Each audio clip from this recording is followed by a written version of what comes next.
everybody, it's Krista Jean over here at Garden Helpers, and today we're going to be talking about composting.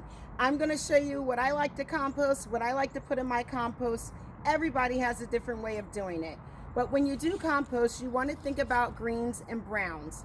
Greens are your plants, your old plants from last year if you had to dig them up because we had the snow like I did. You were talking about your kitchen scraps. We're talking about grass clippings, things that are green and just grow naturally from the ground. Browns are things like your leaves that fall on the ground, the brown leaves, cardboard, newspaper, nothing that has a glossy kind of coating to it. You want stuff to be all natural. I do not put meat in my compost bin. I do put fish in it as long as it's raw, but never cooked fish. If I do use meat, I use the bones, and that's after I strip the meat off the bones. I put them in the oven and then I grind them. Only because bones take a long time to break down, so you want to cut that stuff down.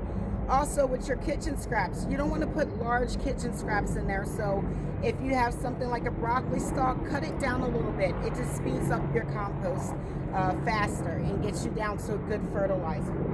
So today in my compost bin, I'm going to dump my kitchen scraps in. Now, I'm going to tell you what I do have in here that I normally don't put in my compost bin. I have a lime in here. You want to be careful when you put citrus fruits in here, only because they're going to make your soil very acidic. So I did put one in here because I haven't all year. So I got my kitchen scraps in. Next, I'm going to put my brown leaves in. I have some that I just had over the yard because we just had yard waste day. So I made a leaf pile and I took some. So I'm going to make sure I put these in here. Put them all in here. As you can see, my compost bin is getting full. Another thing I like to put into my compost bin is coffee. Coffee is a great fertilizer to put into your compost bin. It's great for your plants. They love it. So we're going to put our coffee in here.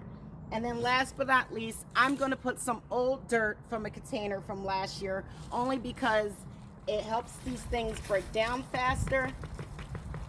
And I was going to amend the dirt anyway. So make sure you get your dirt in there. So now that I have everything into my compost bin that I want to put in, I got it nice and full. The best thing about compost that I noticed, that if you want it to break down faster, you need to keep it moist. Dry compost takes way faster to break down, so I like to put a little bit of water in here. This also heats up everything inside this compost bin. So you kind of have like a hot compost, which breaks everything down. So that's always good. And then once you get everything you need in it, you're going to close up your compost bin and you're going to give it a good mix. Now I come out here and I turn this compost bin about once a week. I add a little bit more water if it looks dry. I bang on it to get all the stuff off the sides, and I give it a good turn. Now in a couple months, you're going to open this up and you're going to have some very good compost that you can mix inside of your garden beds and get yourself some good fertilizer to grow your crops. Anyway, thank you guys for listening. Thank you for staying tuned. You can catch Garden Helpers on all platforms at NC Garden Helpers. See you later.